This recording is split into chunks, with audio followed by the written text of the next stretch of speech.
गुलामी की जंजीरों को तोड़ने वाले, मुगलों और दक्कन के राजाओं की नाक में दम करने वाले, भारत में स्वराज की भावनाओं को जन्म देने वाले एक ऐसे वीर की कहानी आज हम आपको बताने जा रहे हैं, जिनका नाम इतिहास में सुनहरे अक्षरों में लिखा गया है।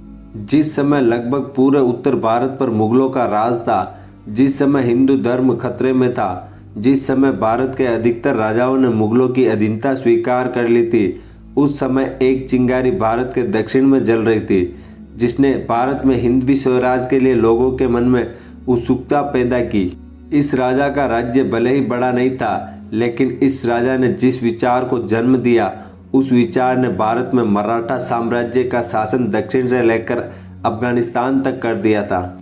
आज हम आपको बताने जा रहे भारत के एक ऐसे वीर की कहानी, जिसके लिए लोगों के मन में आदर, सत्कार और प्यार आज भी जिंदा है। लोग इस राजा को देवता की तरह पूजते हैं, इनके नाम की वजह से नहीं, बल्कि इनके कर्मों की वजह से। उस वीर का नाम है छत्रपति शिवाजी महाराज।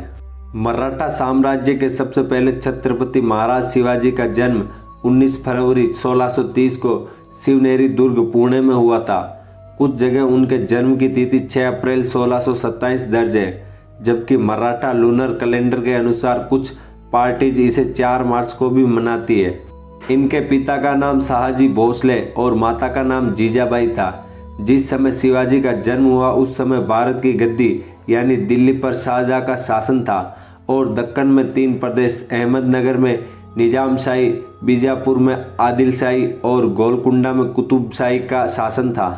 शिवाजी के पिता बीजापुर सल्तनत में सेना के कमांडर थे, इसलिए शिवाजी का बचपन अपनी माता के साथ गुजरा। शिवाजी की माता जीजाबाई ने उन्हें रामायण और महाभारत की कहानियां सुनाकर उन्हें एक योद्धा और कुशल रणनीतिकार बनाया। शिवाजी के गुरु के रूप में दादूजी कोंडदेव का नाम लिया जाता है, लेकिन उनकी असली शिक्षक उनकी माता ही थी। जब शिवाजी थोड़े बड़े हुए तो उनके पिता ने उन्हें पुणे की जागीर सौंप दी, लेकिन शिवाजी को आदिलशाही की गुलामी मंजूर नहीं थी, इसलिए उन्होंने मावल के गांवों के लोगों को इकट्ठा कर अपनी सेना बनानी शुरू कर दी। शिवाजी जानते थे इन लोगों में देश प्रेम और कुछ कर गुजरने का जज्बा है। जरूरत थी उन्हें सही नेतृत्व देने की, इसलिए शिवाजी ने उन्हें छापामार युद्ध में कुशल बनाया और हिंदवी स्वराज का सपना दिखाया। उस समय की लड़ाइयों में किलों की अहम भूमिका थी। एक किला यानी एक रियासत, इसलिए शिवाजी ने सबसे पहले किलों को जीतना शुरू किया। 16 साल की आयु में ही उन्होंने तोरनागढ़ किले पर कब्जा कर लिया। शिवाजी के विस्तार नीति का मूल था कम से कम नुकसान में अधिक से अधिक विस्तार करना, इसलिए उन्होंने लड़ने की बजाय संधियां, मित्रता, डर और छापामार युद्ध नीति से दुश्मनों को परास्त करने की रणनीति बनाई। इसके बाद शिवाजी ने खुद का किला, जिसे किला रायगढ़ कहा जाता है, उसका निर्माण शुरू करवाया, जिससे बीजापुर के सुल्तान क्रोधित हो गए और उन्होंने पहले शिवाजी के पिताजी को अपने पुत्र को समझाने के लिए कहा। उसमें असमर्थता जताए जाने पर उन्हें गिरफ्तार कर लिया। इसके बाद शिवाजी ने किलों पर आक्रमण बंद कर दिया और अपने पिता के रिहा होने के बाद कुछ समय के बाद फिर से अपना अभियान शुरू किया। इसके बाद शिवाजी ने जावली राजा चंद्रराव यशवंत मौर्य को अपने एक रक्षक से मरवाकर जावली पर कब्जा कर दिया, क्योंकि चंद्रराव ने शिवाजी का प्रस्ताव ठुकरा दिया था। इस विजय में शिवाजी के हौसले बुलंद हो गए और उन्होंने बीजापुर में अपना विस्तार शुरू किया, जिससे परेशान होकर अफजल खान को शिवाजी को मारने के लिए भेजा गया।